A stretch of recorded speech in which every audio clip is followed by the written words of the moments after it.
بسم اللہ الرحمن الرحیم۔ مذہب کے بارے میں بہت سارے اہل علم کا یہ کہنا ہے کہ یہ انسانی خوف کی پیداوار ہے۔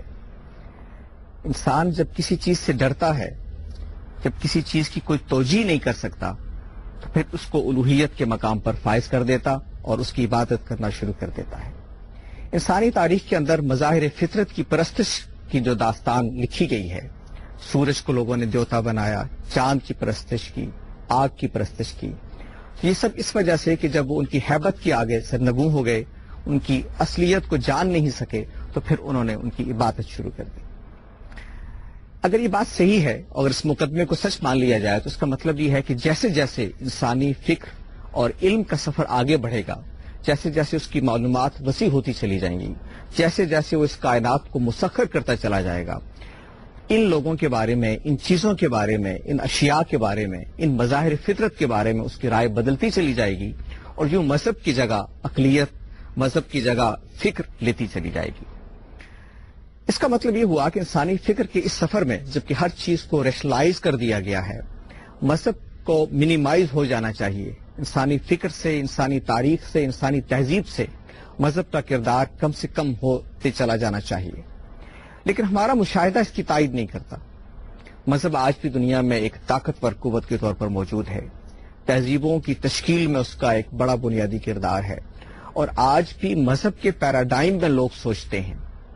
سوال یہ ہے کہ انسانی ذہانت کے ساتھ، اس کے ارتقاء کے ساتھ مذہب کا یہ باقی رہنا اور مذہبی مظاہر اور مذہبی رسومات کو قبولیت کا شرف حاصل ہوتے رہنا، کیا اس کے اندر کوئی تضاد ہے؟ اور کیا ان دونوں کا ایک ساتھ چلنا عقل کو معروف مانتے ہوئے بھی ممکن ہے؟ یہ وہ بنیادی سوالات ہیں جو آج ہم الف میں زیر بحث لائیں گے، اور اس ملک کے بہت ممتاز اہل علم جن کا تعلق فلسفہ سے ہے، مذہب سے ہے، سائنس سے ہے، وہ ان جوابات کی تلاش میں ہمارا ساتھ دیں گے۔ میرے ساتھ تشریف رکھتے ہیں جناب سید مبارک حیدر صاحب۔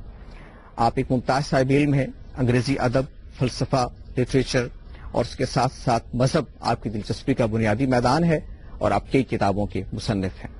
ہمارے دوسرے مہمان ڈاکٹر ناصر زیدی صاحب، آپ اسلامی نظریاتی کونسل سے وابستہ ہیں، وہاں ڈائریکٹر جنرل ریسرچ ہیں، فلسفہ اور مذہب آپ کی دلچسپی کے بنیادی میدان ہیں، اور آپ کئی کتابوں کے مصنف ہیں۔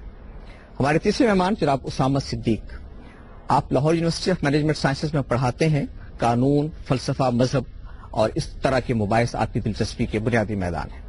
ہمارے چوتھے مہمان ڈاکٹر ساجد علی، آپ پنجاب یونیورسٹی میں شعبہ فلسفہ کے ہیڈ ہیں، آپ فلسفہ اور مذہب کے بنیادی مباحث پر کام کرتے رہے ہیں، اور اس سلسلے میں آپ کا تصنیفی کام ہمارے سامنے ہے۔ گفتگو کا آغاز ہم مبارک صاحب سے کریں گے۔ مبارک صاحب، یہ جو ہم انسانی ذہانت کی بات کرتے ہیں، انسانی عقل کی بات کرتے ہیں، تو پہلے ہم آپ سے یہ جاننا چاہیں گے آپ کی تحقیق کے اس موضوع کے اوپر کہ انسانی ذہانت کیا چیز ہوتی ہے، ہم اس کو کیسے ڈیفائن کرتے ہیں؟ ذہانت وہ خوبی، خصوصیت ہے، وہ صلاحیت ہے جو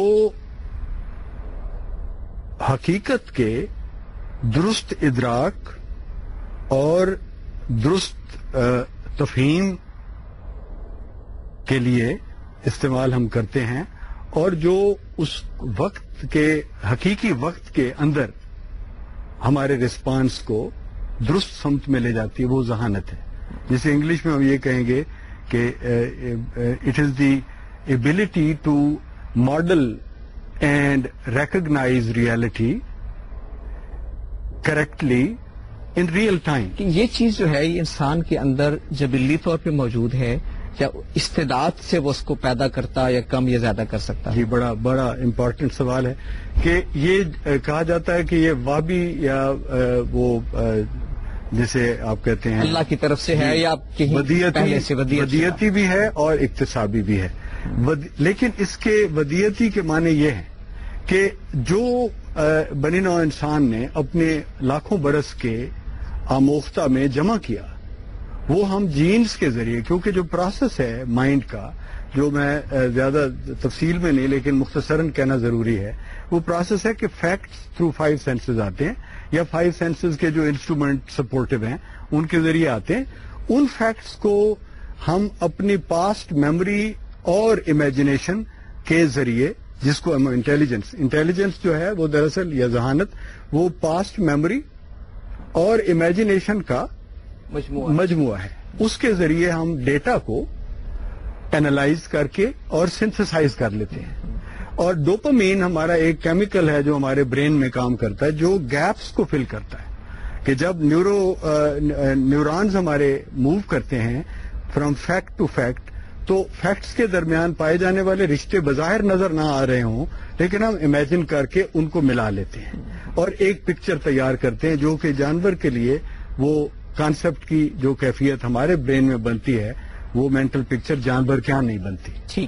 اب وہ جو ہم نے ریالٹی بنائی وہ ہمارا پاسٹ بن جاتی ہے اور وہ ہماری میموری میں سٹور ہو جاتی ہے. ٹھیک ہے. وہ سٹورڈ میموری ہماری آئندہ کے لیے جب کام آتی تو ہم کہتے ہیں یہ ودیعتی ذہانت ہے. یہ سلسلہ گفتگو جاری ہے لیکن تھوڑی دیر کے بعد.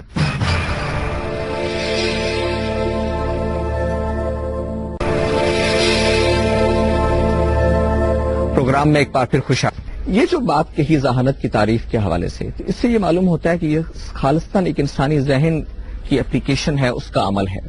جبکہ دوسری طرف مذہب کا جو مقدمہ ہے جس کو ہم عام طور پہ مانتے ہیں وہ یہ ہے کہ وہ وحی سے ایک خارجی ذریعے سے کچھ چیزیں ہیں جن پر ایمان بالغیب لانے کی دعوت دیتا ہے. تو ایک ذہین آدمی کے لیے مذہب کے مقدمات کو پھر سمجھنا کیسے آسان ہو جائے گی؟ اس سلسلے میں یہ عرض کروں گا کہ کچھ لوگ ہوتے ہیں جو ان کی ذہانت نہیں ہوتی, بڑے سادے ہوتے ہیں اور احساسات اور جذبات کے ساتھ چیزوں کو دیکھتے ہیں.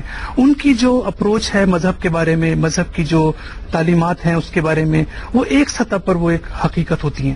لیکن جو شخص ذہین ہوتا ہے, جو شخص گہرا ہوتا ہے, جو شخص عقل و منطق کو استعمال کرتا ہے, وہ جو مذہب کو جس طرح سے سمجھتا ہے, انہی تعلیمات کو, انہی عبادات کو, انہی عقائد کو وہ ایک عام آدمی اس طرح سے نہیں سمجھ سکتا. یعنی یہ جو ڈوئل ریالٹی کا تصور ابن رشد نے دیا ہے کہ حقیقت مضاعف, یعنی دو حقیقتیں, ایک وہ حقیقت جو عام آدمی سمجھتا ہے اور ایک اس سے گہری حقیقت جو ایک فلسفی سمجھتا ہے, ایک عقل و منطق رکھنے والا اور ایک ذہین انسان سمجھتا ہے. اور جہاں تک یہ حقیقت کی آپ نے بات کی, میں چاہ رہا تھا کہ تھوڑی سی اس کو مزید بہت سادے الفاظ میں وضاحت ہونی چاہیے. دیکھیں, ہم جب ایک قضیہ استعمال کرتے ہیں, مثلا میں یہ کہتا ہوں کہ ہم لوگ یہاں بیٹھے ہوئے ہیں, اب یہ قضیہ ہے جو ایک ذہنی قضیہ ہے. اب اس میں دو پہلو ہیں. ایک تو یہ کہ جو بات میں نے کی ہے کیا وہ خارجی دنیا پر منطبق ہوتی ہے یا نہیں, کیا واقعاً ہم بیٹھے ہوئے ہیں یا نہیں ہے. تو اگر ہم واقعاً بیٹھے ہوئے ہیں تو اس کو ہم یہ کہتے ہیں کہ یہ قضیہ صادق ہے, یعنی صحیح ہے, یہ قضیہ ثابت ہو گیا. لیکن اگر ہم الٹا اس کو برعکس کر دیں, ہم یہ کہیں یہ عالم خارج جو ہے ہمارے اس ذہنی قضیے کے مطابق ہے, تو پھر ہم یہ کہیں گے یہ حقیقت ہے. تو دوسری بات یہ کہ عالم خارج سے مراد میری نظر میں محسوسات نہیں ہے, بلکہ مابعدت طبیعتی قضیات بھی جو ہیں اس کو بھی ہم عالم خارج میں ہمیں لینا چاہیے. جب ہم کوئی ایسا قضیہ قیامت کے حوالے سے یا جو محسوس نہیں ہے, جو معقول ہے, وہ بیان کرتے ہیں, تو اس کے لیے بھی ہمیں ایک تطبیق کرنی پڑے گی کہ آیا وہ واقعاً ایسی چیز ان ریالٹی ہے یا نہیں. ٹھیک ہے. اسامہ صاحب, یہ جو بحث ہے ذہانت کی اور مذہبی مقدمات کی, مذہب کے جو پریمیسز ہیں ان کو ماننے کی, جو انسانی تاریخ کا سفر ہے, اس میں ذہین لوگوں کا عمومی رسپانس کیا رہا ہے؟ مذہب کی طرف رہا ہے یا مذہب سے دور کی طرف؟ یہ تو بات ضرور ہے کہ چونکہ انٹیلیجنس انسان میں تجسس پیدا کرتی ہے, انسان سوال کرتا ہے, چیزوں کو کوشچن کرتا ہے, انہیں فار گرانٹیڈ نہیں لیتا, اس ویلیو پہ نہیں لیتا. تو بے تحاشا ذہین جو لوگ ہیں ہماری تاریخ میں یا دنیا کی تاریخ میں, انہوں نے ایکسیپٹڈ نوشنز کو کوشچن ضرور کیا ہے اور ڈوگما کو کوشچن کیا ہے. لیکن جیسا کہ آپ نے پروگرام کے آغاز میں کہا کہ شاید ایک بہت بڑی وجہ جو سمجھی جاتی ہے کہ انسان مذہب کی طرف مائل ہوتا ہے وہ خوف ہے. میرے خیال میں خوف کے ساتھ تجسس بھی ہے.